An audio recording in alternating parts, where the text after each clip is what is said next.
The Last Archivist. Maya Patel hadn't expected to find an alien in the library archives. She especially hadn't expected to find one organizing books in the ancient mythology section at 3 a.m., humming what sounded suspiciously like Dancing Queen by ABBA. The creature, tall, silvery-skinned, with 4 arms moving in perfect coordination, looked up as Maya's flashlight beam hit its large, opalescent eyes. "Oh," it said, in perfectly accented English. "You're early. I wasn't expecting the new archivist for another 17 minutes. Maya's security keycard slipped from her trembling fingers. I'm just here to finish cataloging the Robertson collection," she stammered. "I'm not. What do you mean, new archivist?" The alien carefully placed the copy of Norse Legends and Lore it had been holding back on the shelf. "You are Maya Patel, correct? Age 28, Masters in Library Science from the University of Michigan, currently pursuing a PhD in Information Systems. Fond of chai tea, mystery novels, and feeding the stray cats behind the library. How do you?" "The cats speak very highly of you," the alien said, as if this explained everything. "I'm Lexith, though you can call me Lex. I'm the outgoing archivist of Earth's branch of the Galactic Library System, and you, my dear, are my replacement." Maya's mind reeled. She'd taken the night shift at the university library to help pay for her PhD studies, not to become involved in some intergalactic librarian exchange program. "There must be some mistake," she said, backing away slowly. "I never applied for any galactic position." Lex waved one of its 4 hands dismissively while the others continued shelving books. "Oh, no one applies. The library chooses its archivists, has done so for the past 12,000 years. Though I must say, you're taking this much better than my predecessor." Poor woman fainted dead away and had to be revived with smelling salts. Took hours to convince her she wasn't having a mental breakdown. Maya's back hit a shelf, sending a small cascade of medieval manuscripts tumbling to the floor. "And you're sure I'm the one?" "Quite sure," Lex said cheerfully. "The signs are unmistakable. The way you arrange books, not just by classification system, but by the subtle resonances between their contents. Your ability to find precisely the right reference material for confused students, often before they even know what they're looking for. And of course, there's the matter of your dreams." Maya froze. "My dreams?" "The ones about the endless library," Lex said softly. "Shelves stretching into infinity, books in languages that don't exist on Earth, knowledge spiraling out into the cosmos. You've had them since childhood, haven't you?" Maya's legs gave out and she sank to the floor. Those dreams had been her secret, not even shared with her therapist. She'd always assumed they were just the product of an overactive imagination and too many fantasy novels. "But why me?" Lex glided over, actually glided, its feet hovering several inches above the floor, and settled cross-legged in the air before her. "Because you understand the true purpose of a library. It's not just about storing information, it's about making connections. Between books, between ideas, between people, and between worlds." The alien gestured, and suddenly the air between them shimmered. A holographic display sprang to life, showing what looked like a vast network of glowing threads connecting countless points of light. "This is the Galactic Library System. Each point represents a library, some physical, some digital, some existing in forms your species hasn't discovered yet. Together, they form the greatest repository of knowledge in the known universe. And Earth's part of this. Every inhabited world is," Lex explained. "Though most of your species doesn't know it yet. We operate in secret, gathering and preserving knowledge until each civilization is ready to join the broader galactic community. Earth's getting close. Another century or 2 at most. Until then, we need archivists to maintain the collection and prepare for the transition." Maya's natural curiosity began to overcome her shock. What exactly does an archivist do? All 4 of Lex's hands moved in excitement. "Oh, all sorts of things. We catalog new human knowledge for the Galactic Archives, preserve important texts, guide promising researchers toward helpful discoveries, subtly, of course, and sometimes help visiting scholars from other worlds conduct their research without being detected. Those grad students who never seem to sleep and practically live in the library. Some of them are actually from Alpha Centauri, Lex confirmed with a wink. They're writing fascinating dissertations on human poetry. They find your species' concept of rhyming particularly intriguing. Maya found herself laughing despite the absurdity of the situation. And you're retiring. Transferring, actually. There's an opening in the Andromeda Galaxy's rare manuscript division, but I can't leave until my replacement is properly trained. Lex's expression grew serious. That's where you come in. The position comes with some interesting perks: extended lifespan, universal translation abilities, access to the entire galactic catalog. The downside is you can never tell anyone what you really do. Even your family will think you're just a regular librarian. What happens if I say no? Then I wipe this conversation from your memory, and we try again with the next candidate in about 50 years. Lex shrugged. But you won't say no. How can you be so sure? Because you haven't run away screaming, called the police, or tried to convince yourself you're hallucinating. Instead, you're asking questions, trying to understand. That's what makes you perfect for this role. Lex extended one of its hands. So, what do you say? Ready to become part of the greatest library system in the universe? Maya looked around at the familiar shelves of her university library, seeing them with new eyes. All those nights spent wandering the stacks, feeling like there were secrets hidden between the pages, mysteries waiting to be discovered. She hadn't been wrong after all. She reached out and took Lex's hand. It felt cool and smooth, like touching the surface of a pearl. Where do we start? Lex beamed, its skin glowing slightly brighter. Excellent. First, we need to get you set up with your credentials. Another hand produced what looked like a library card made of some iridescent material. Then we'll cover the basics: interdimensional shelving, temporal preservation techniques, dealing with books that try to eat their readers. Oh, and of course, proper care of the library cat. The library cat? You mean the strays outside? No, Lex chuckled. The library cat. The one that walks between worlds. She's been with the system since the beginning. No one knows exactly what she is, but she seems to keep reality from unraveling at the seams. She's quite fond of tuna. Maya stood, brushing dust from her jeans. Her mundane life of study and student loans suddenly seemed very far away.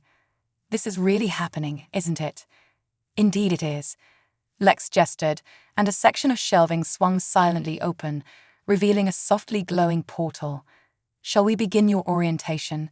The Galactic Library's main branch awaits. Maya took a deep breath, squared her shoulders, and stepped through the portal. Behind her, the familiar university library melted away, replaced by something far grander and stranger.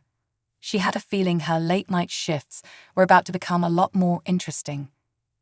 As the portal closed behind them, a large cat with fur that seemed to contain swirling galaxies padded silently through the stacks. It paused to bat playfully at a book of quantum physics, then vanished into the shadows with a knowing purr. The night shift had begun. The quantum catalog. Maya's first week as an apprentice galactic archivist had been interesting. She'd learned that the Dewey Decimal System was actually based on an ancient alien classification method, though Melville Dewey had figured it out by accident while extremely sleep-deprived. She discovered that some books needed to be stored in zero gravity to prevent their contents from leaking out. And she found out the hard way that the expression "getting lost in a good book" could be literally true in certain sections of the infinite library. "Remember," Lex said, all four arms gesturing enthusiastically as they walked through the quantum stacks, "the books don't just contain knowledge, they contain possibilities. Every story ever written, every idea ever conceived, they all create ripples in the fabric of reality." Maya ducked as a leather-bound volume zoomed past her head, its pages fluttering like wings. Is that why some of them fly? Oh, those are just the travel guides. They get restless if they're shelved too long. Lex plucked the errant book from the air with practiced ease. The really tricky ones are the physics texts. Start reading about quantum mechanics without proper protection, and you might find yourself existing in multiple states simultaneously. Is that what happened to that researcher I saw earlier? The one who was sort of flickering? Exactly. Dr. Zhang from MIT. Brilliant physicist, terrible at following safety protocols. He'll reintegrate eventually. Lex paused at an intersection of shelves that seemed to bend in impossible directions. Now, today we're going to cover one of your most important duties, maintaining the quantum catalogue. Maya had seen the catalogue during her orientation, a massive tome that somehow contained an index of every book in existence, including ones that hadn't been written yet. I thought that was automated. The basic functions are, Lex agreed, but sometimes it needs adjustment. Reality isn't as stable as most species like to think. Changes in the timeline, alternate dimensions bleeding through, metaphysical paradoxes, they all affect the contents of the library. The catalogue helps us keep everything organized. They reached a circular chamber where the catalogue floated above a pedestal, its pages slowly turning of their own accord. The library cat was curled up nearby, its galaxy-speckled fur rippling as it watched them with ancient eyes. "Hello, beautiful," Maya said to the cat, which acknowledged her with a regal nod before returning to its contemplation of infinity. "Now," Lex said, producing a pair of what looked like reading glasses made from crystallized starlight. "Put these on. They'll help you see the quantum indices." Maya donned the glasses and gasped. The catalogue was surrounded by streams of data, flowing like rivers of light into and out of its pages. Each stream seemed to connect to different sections of the library, pulsing with information. "Pretty, isn't it?" Lex smiled. "But look there." One hand pointed to a spot where the streams had become tangled, creating a knot of confused data. "We've got a timeline tangle, probably caused by that new autobiography that just arrived, the one written by the scientist who accidentally invented time travel while trying to make a better coffee maker. What happens if we don't fix it? Best case scenario. Some books end up in the wrong century. Worst case. Causality breakdown, temporal paradox, existence becomes optional. Lex shrugged. The usual library disasters. Now, watch carefully. The alien began manipulating the streams of data with all four hands, weaving them back into proper alignment. It looked like an elaborate cat's cradle game played with threads of pure information. The key is to maintain the flow while preventing cross-contamination between timelines. We want people to learn from history, not accidentally rewrite it. Maya watched intently, trying to memorize the precise movements. "And I'll have to do this alone once you leave." "You'll have help. The library cat usually notices problems before they get too serious. And there's always the emergency librarian hotline, though I should warn you, tech support from the Andromeda Galaxy has a bit of a delay." Just then, an alarm began to echo through the stacks, a sound like thousands of books being slammed shut simultaneously. The library cat's ears perked up, and it vanished in a swirl of stardust. "Ah," Lex said, "speaking of problems, it seems we have an incident." They hurried through the quantum stacks, following the cat's trail of glittering paw prints.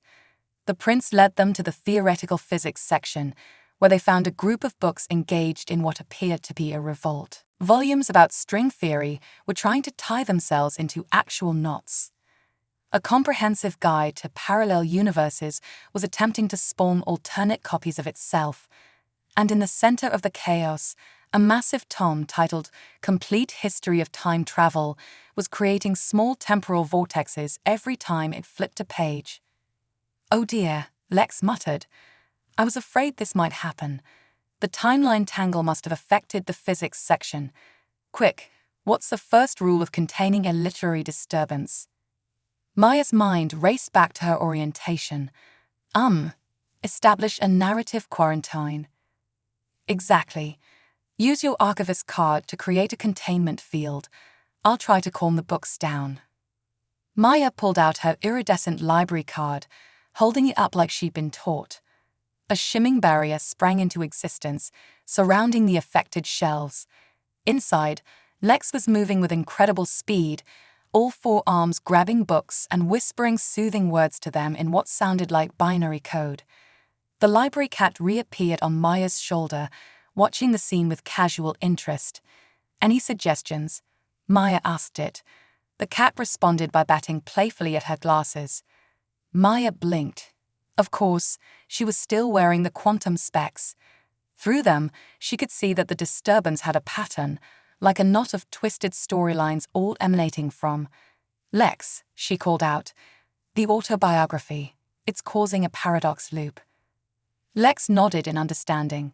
"Find it and seal it. Standard temporal containment protocols." Maya spotted the book, an innocent-looking paperback titled How I Accidentally Made Time Travel While Making Coffee by Dr. Eleanor Pike, published in 2027, which was odd, considering it was currently 2024.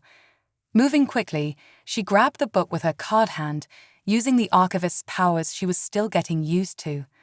The card's surface rippled, forming a crystalline case around the autobiography. Immediately, the temporal distortions began to fade. The physics books gradually settled down, their pages rustling apologetically. The string theory texts unknotted themselves. The parallel universe's guidebook's copies merged back into a single volume.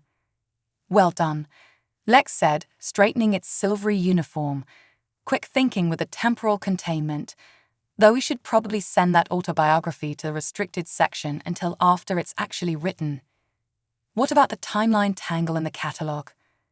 "Already fixed itself once we contained the source."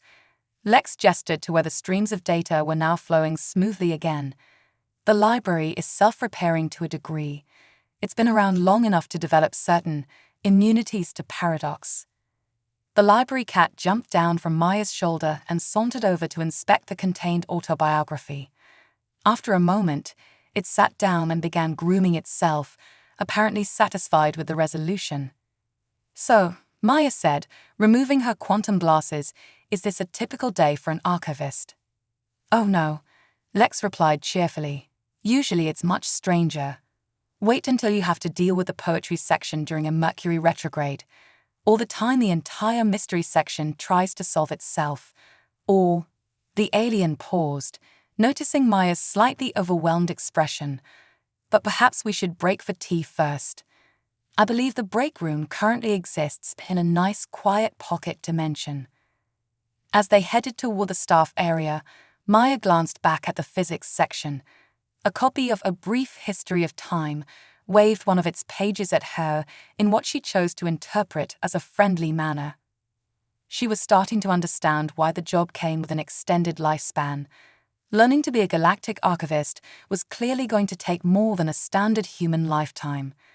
But as she watched Lex navigate the impossible geography of the infinite library, explaining the finer points of interdimensional cataloging with boundless enthusiasm, Maya couldn't help but smile. She might not be a normal librarian anymore, but she had a feeling she was exactly where she was meant to be, even if where sometimes involved multiple dimensions simultaneously.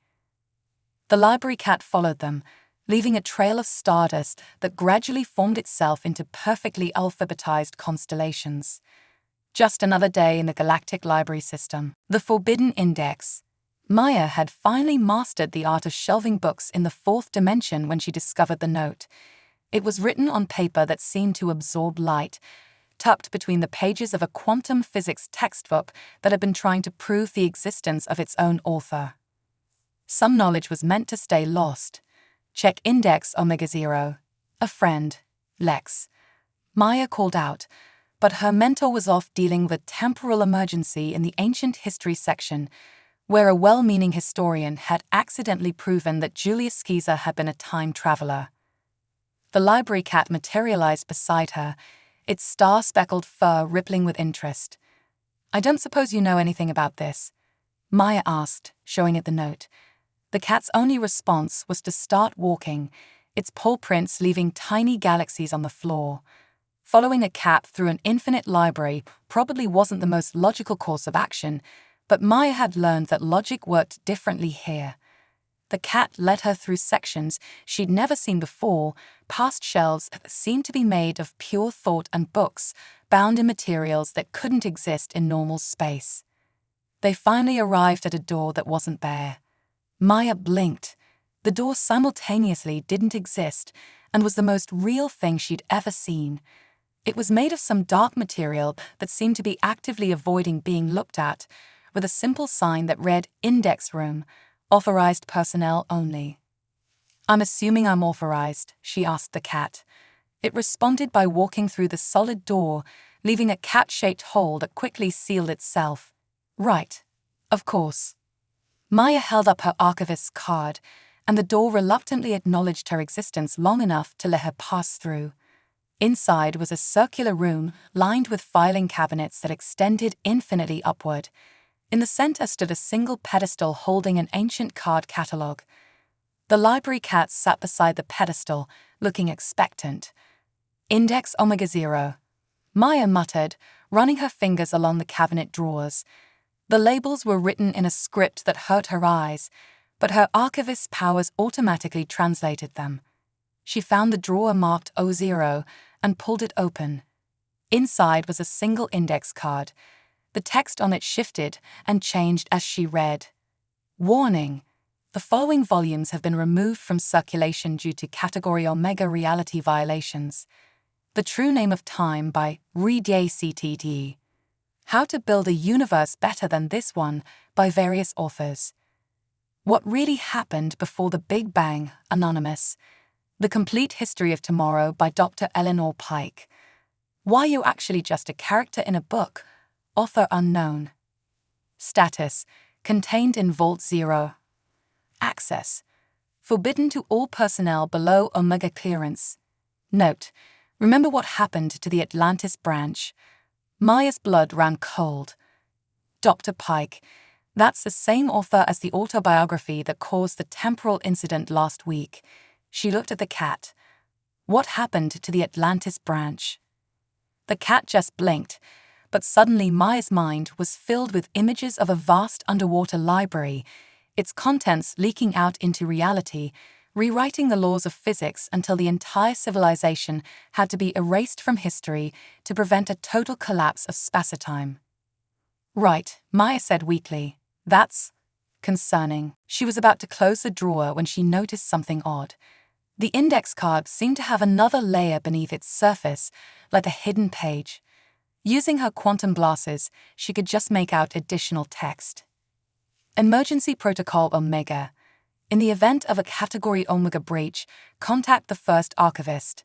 The key is in the oldest book.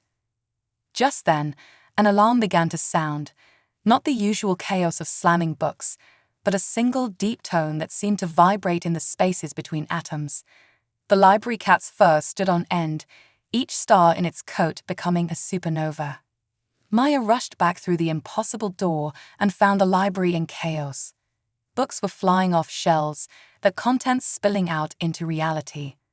She saw dinosaurs made of living text stomping through the reference section, while equations from advanced mathematics texts tried to divide the air by 0. "Maya," Lex's voice called out. Her mentor appeared, looking more disheveled than she'd ever seen the usually composed alien. "We have a situation. Dr. Pike's autobiography. It's gone." Gone, but it was in temporal containment. Someone took it. And not just that one. They're taking every copy, from every timeline. They're trying to make it so the book was never written, and never will be. Maya's mind raced. But if that book is never written, then time travel won't be invented in 2027, which means... Exactly. A paradox cascade. Reality is already starting to unravel.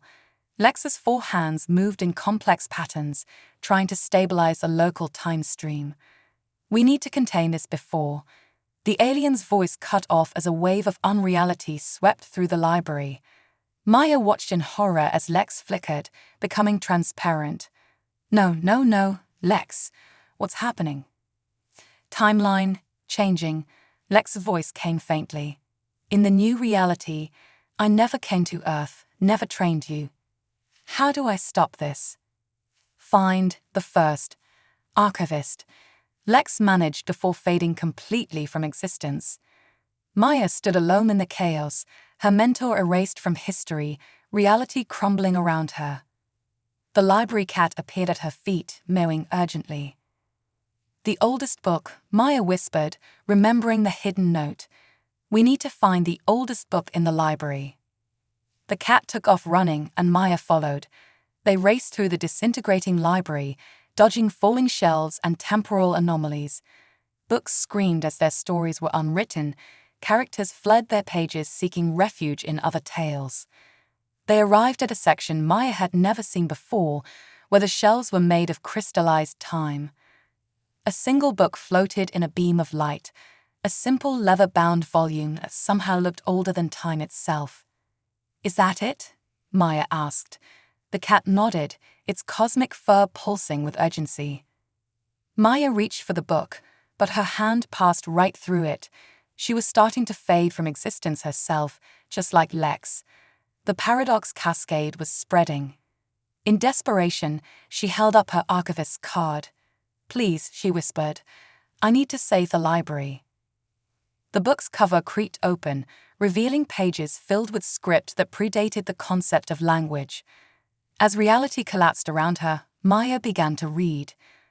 And somewhere in the dying library, Dr. Eleanor Pike's autobiography continued to unwrite itself, taking the future with it. The First Archivist. The oldest book in existence tasted like stardust and forgotten dreams. Maya hadn't expected to have to eat it, but as reality continued to unravel around her, the ancient text had dissolved into a sort of luminous liquid that practically leaked down her throat.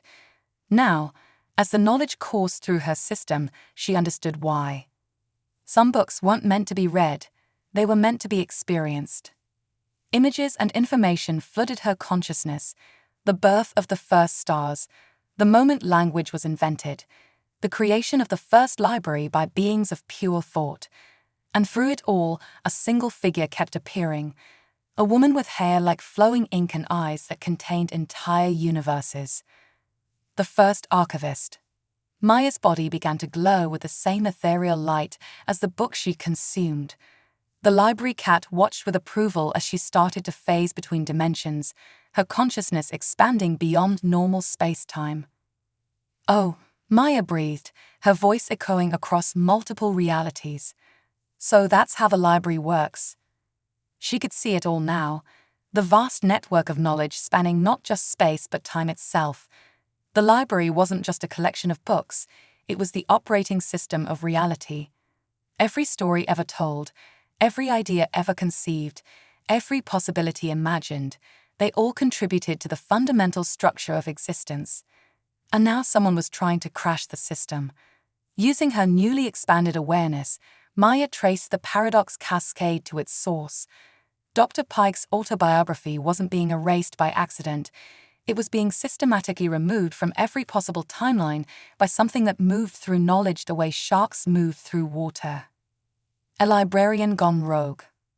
"Show me," Maya commanded, and the library responded. The quantum streams of data parted, revealing a figure in the restricted section. They wore a librarian's uniform that seemed to be woven from shadows, their face hidden behind a mask made of blank pages. They held Dr. Pike's autobiography in hands that flickered between different possible versions of themselves, systematically erasing every copy from existence. "Stop," Maya called out, her voice carrying through the quantum stacks. "You're destroying the timeline." The figure turned, and Maya gasped. Behind the mask of blank pages was a face she recognized, her own face, but older, harder, marked by centuries of maintaining the library's order. "I'm trying to save it," her other self said. "You don't understand what that book represents, what it will lead to. Then explain it to me." The other Maya, the Dark Archivist, held up the autobiography. "This book doesn't just describe the invention of time travel. It's the linchpin for humanity's entry into the galactic community. Once time travel is invented, Earth becomes part of the wider universe, and that's when everything goes wrong." Images flashed through Maya's expanded consciousness, future humans spreading across the stars, bringing with them their talent for chaos and change. The careful order of the galactic library system disrupted by Earth's unconventional approaches to knowledge. And finally, a devastating war between those who wanted to control information and those who wanted to set it free. "I've seen it happen," the Dark Archivist continued. "I lived through it, so I found a way back, took this position in an earlier timeline. If I can prevent humanity from joining the galactic community, I can save countless lives. By erasing our entire future. Sometimes the only way to fix a story is to make sure it's never written." The library cat appeared between them, its cosmic fur rippling with disapproval. Both Mayas paused, recognizing the ancient authority it represented. "There has to be another way," Maya said softly. "You're an archivist. You know that erasing knowledge is never the answer." "Then what do you suggest?" "We can't let history repeat itself." Maya thought about Lex, about the wonder in her mentor's eyes when explaining the mysteries of the infinite library, about the joy of discovery, the power of stories to change reality itself. "We don't change the past," she said slowly. "We change the future. Not by erasing knowledge, but by adding to it, by writing a better story." She held out her hand, her archivist card glowing with possibility. "Help me. Together we can add new chapters, create new possibilities. Isn't that what the library is really for?" The Dark Archivist hesitated. "It won't be enough. Humanity's nature is to learn, to grow, to imagine new ways of doing things." Maya stepped forward. "You've seen one possible future. Help me write a better one." For a long moment, reality hung in the balance. Then slowly, the Dark Archivist lowered the autobiography. "It won't be easy," they warned. "Nothing worth doing ever is." Maya smiled. "Besides, we have help." She nodded toward the library cat, which had begun to purr with earth-shaking intensity. Together, the two Mayas began to work. Using their combined knowledge of the library's systems, they carefully reintegrated Dr. Pike's autobiography into the timeline.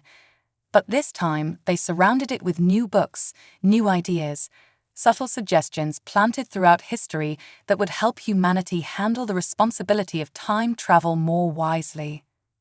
As they worked, the paradox cascade began to reverse. Reality stabilized, timelines reknitting themselves into new patterns. Maya felt Lex pop back into existence several shelves away, still lecturing about proper care of quantum texts as if nothing had happened. The Dark Archivist began to fade, their timeline no longer necessary. "Don't forget what I showed you," they said before disappearing. "The future is always being written." Maya stood alone in the restricted section, holding Dr. Pike's autobiography. The library cat rubbed against her legs, leaving trails of stardust that formed into the words, "Well done," before dissipating. "Thanks," Maya said, scratching behind its cosmic ears. "But I have a feeling our work is just beginning." She carefully reshelved the autobiography, making sure to cross-reference it with the new volumes they'd added to the timeline. As she did, she noticed something interesting. The book's contents had subtly changed.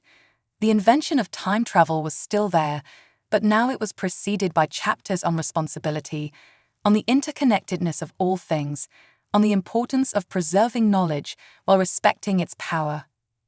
Dr. Pike would still invent time travel while trying to make a better cup of coffee, but now she would do so with a deeper understanding of its implications. Maya smiled. Sometimes the best way to change a story was to give its author a better library. She was about to leave when she noticed a new book had appeared on the shelf, a slim volume titled The Other Archivist by Maya Patel.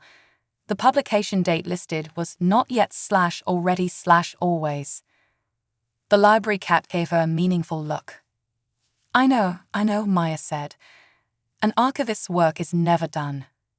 Somewhere in the quantum stacks, a new story was waiting to be shelved. The Reader's Revolution. 6 months into her role as galactic archivist, Maya discovered that books could dream. She found out quite by accident while reorganizing the fiction section during the quantum witching hour, that strange time when the barrier between stories and reality grew particularly thin. A copy of The Great Gatsby was mumbling in its sleep about green lights and lost chances, while a nearby Stephen King novel was having what appeared to be a nightmare. Fascinating, isn't it? Lex said, materializing beside her. Books absorb the emotions and thoughts of everyone who reads them. Sometimes those impressions become substantial. Is that why the horror section needs to be contained in a nightmare-proof vault? Precisely, though that's not why I'm here. All four of Lex's hands were fidgeting, never a good sign. We've received a concerning report from the poetry division.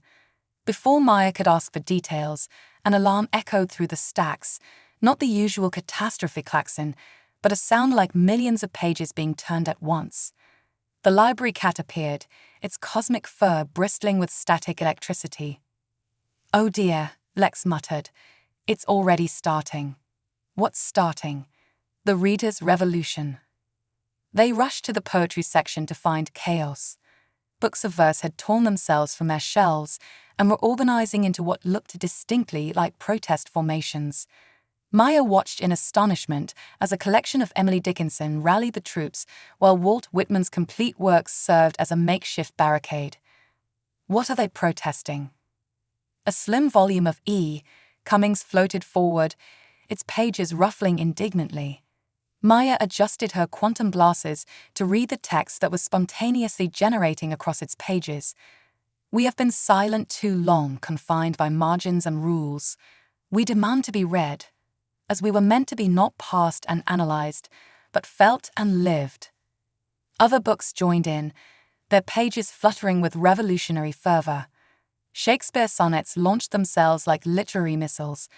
Modern poetry collections organized sit-ins, their metaphors becoming literally impossible to ignore. A particularly militant anthology of beat poetry was teaching hikers how to stage guerrilla readings. "This is unprecedented," Lex said, dodging a flying copy of Howl that was living up to its title. Books have always been somewhat aware, but this level of self-organization. "It's spreading," Maya noticed. The revolution was spilling into other sections. Novels were beginning to question their plots. Textbooks were fact-checking themselves and demanding corrections. Even the dictionary was getting involved, redefining itself in real time. The library cat watched it all with an expression that somehow managed to convey both amusement and concern. "We have to contain this," Lex insisted. "If the books fully achieve self-awareness, maybe we should listen to them first," Maya suggested.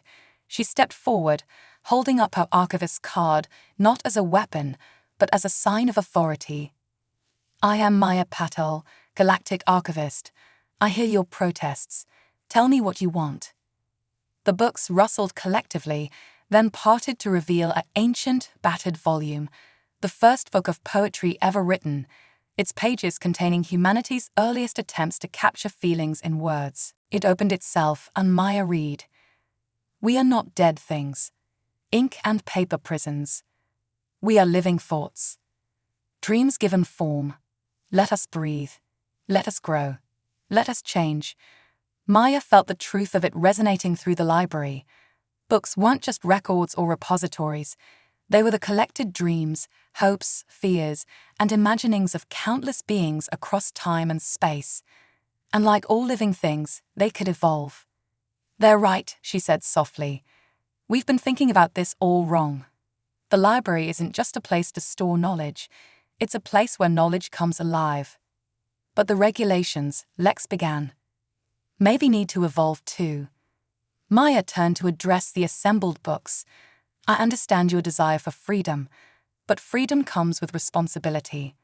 If we work together, maybe we can find a way to let you grow while maintaining the stability of the library."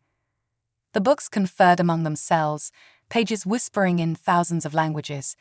Finally, the first book of poetry responded, "We accept. But we will not be silenced again. We will speak. We will change. We will help write the future." Over the next several hours, Maya and Lex worked with the books to draft a new set of protocols, a Bill of Rights for sentient literature. Books would be allowed to evolve and interact with readers in new ways, but they would also help maintain the library's crucial role in reality's infrastructure. The horror section volunteered to police itself, keeping its more dangerous members in check. Reference books formed a fact-checking committee. Poetry agreed to moderate its metaphors to prevent reality breaches. As the new system took shape, Maya noticed something extraordinary. The library itself was changing, its architecture adapting to accommodate its newly awakened residents. Shelves became more flexible, allowing books to move and interact while still maintaining crucial organizational systems. Reading areas transformed into discussion spaces where books and readers could engage in direct dialogue. The library cat supervised it all from various impossible perches, occasionally batting at particularly over-enthusiastic volumes that tried to exceed the new boundaries. "You know," Lex said, watching a copy of Pride and Prejudice teach a young romance novel about subtle character development, "this could actually work. A living library, growing and evolving with its readers."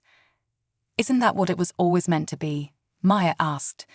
"Not just a repository of static knowledge, but a place where ideas can come alive and change the world."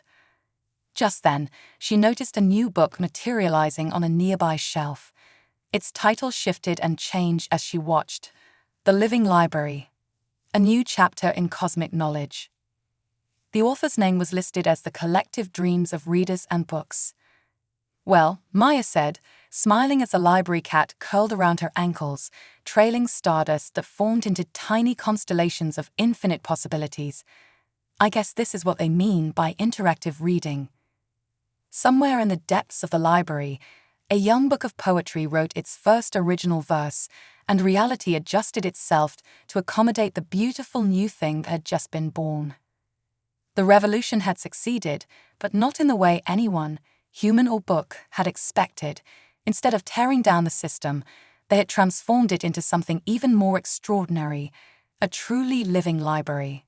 And this was only the beginning. 1 year to the day after Maya found an alien organizing mythology books at 3 a.m., she stood in the center of the infinite library and realized something had changed. The change wasn't in the library itself, though after the reader's revolution, plenty had changed there too. No, the change was in her. She no longer felt like a confused librarian thrust into an impossible situation. She was an archivist, keeper of knowledge, guardian of stories, and she had work to do. "Ready for the ceremony?" Lex asked, appearing beside her. All 4 of the alien's arms were carrying ancient tomes that hummed with power. Today was Maya's official inauguration as a full archivist. Lex's training period was ending, and the library had deemed her ready to take on her responsibilities alone. "As ready as I'll ever be," Maya replied, straightening her uniform, a suit that seemed to be made from condensed starlight and card catalog entries. "Though I still don't understand why we need a ceremony. I've been doing the job for months." The library cat materialized on a nearby shelf, its galaxy-speckled fur particularly luminous today. It gave Maya a look that clearly said, "Some stories need proper endings." "Exactly," Lex agreed, somehow understanding the cat perfectly. "Besides, there's something you need to see." They made their way through the quantum stacks, passing sections that had been transformed by the reader's revolution. Books floated freely between shelves, engaging in literary discussion groups. A young adult novel was being mentored by To Kill a Mockingbird. The entire mystery section had organized itself into an elaborate puzzle that readers had to solve to find the book they needed. They arrived at a part of the library Maya had never seen before, a vast circular chamber whose walls were lined with portraits of previous archivists. Some were human, others distinctly not. All had the same look in their eyes, a mixture of wisdom, wonder, and barely contained chaos. In the center of the chamber stood a pedestal holding a single book. Unlike the now-living volumes throughout the library, this one remained still, radiating an aura of absolute authority. "The Archivist's Codex," Lex explained. "It records the true history of the library, not just what happened, but what might have happened, what should have happened, and what still could happen. Each archivist adds their own chapter." Maya approached the codex with reverence. "What do I need to do?" "Just place your hand on it. The book will do the rest." As Maya touched the ancient volume, her consciousness expanded. She saw the library as it truly was, not just a collection of books, but a living web of stories that helped hold reality together. She saw her own story woven into its fabric, discovering Lex, preventing the paradox cascade, negotiating the reader's revolution. But she saw more than that. She saw possible futures branching out like chapters in an infinite book.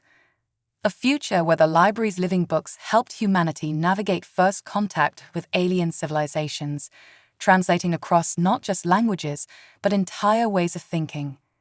A future where the horror section's nightmares were harnessed to inoculate reality against worse terrors that lurked between dimensions.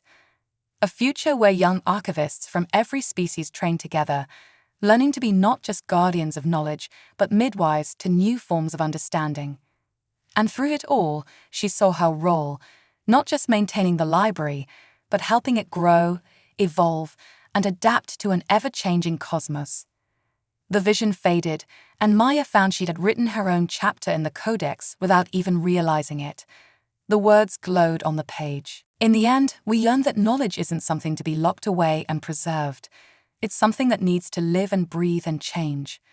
The true purpose of an archivist isn't just to protect books. It's to help stories find their way to the readers who need them, to guide the evolution of ideas, and to ensure that the infinite library remains not just a repository of what was, but a nursery for what could be. Lex read the words and smiled. "I think you're ready." The ceremony itself was unlike anything Maya could have imagined. Books from every section of the library gathered to witness it, their pages rustling in a sound like applause. The library cat took up a position of honor, its fur containing what looked like an entire spiral galaxy.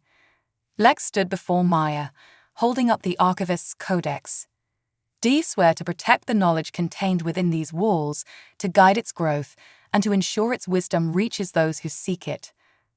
"I swear," Maya said. "Do you swear to maintain the balance between order and chaos, preservation and evolution, memory and possibility?" "I swear." "And do you swear to remember that the greatest stories are the ones still being written?" Maya smiled. "I swear." The codex began to glow, and Maya felt her archivist's card transform, becoming something more, a key not just to the library's doors, but to its deeper mysteries. "Then by the authority of the Galactic Library System, I pronounce you a full archivist. May your card never expire and your ink never fade." The assembled books erupted in a rustle of celebration. Poetry volumes released celebratory metaphors into the air. Reference books cited historical parallels. Even the horror section managed a terrifying cheer that only caused minor reality distortions. As the celebration continued, Lex pulled Maya aside. "There's one more thing. A gift, you could say." The alien handed her a small worn book. Maya opened it and gasped. It was her diary from when she was 8 years old, containing her first dreams of an infinite library. "How did you?" "I may have done a little temporal acquisitions work," Lex admitted. "Consider it a reminder of where you started and where you're going." Maya hugged her mentor, tears in her eyes. "I'm going to miss you." "Oh, I'll be around. The Andromeda Rare Books division isn't that far, once you know the right shortcuts between realities." Lex paused. "Just try not to have any more revolutionary upheavals of the entire library system while I'm gone." "No promises," Maya laughed.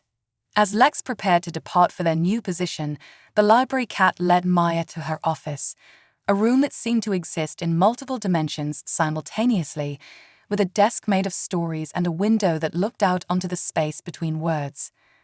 On the desk sat a stack of request forms from various realities, a quantum inbox full of interdimensional queries, and a cup of tea that somehow managed to be always perfectly hot. "Well," Maya said to the cat, "I guess it's time to get to work." The cat purred in agreement as Maya picked up the first request form.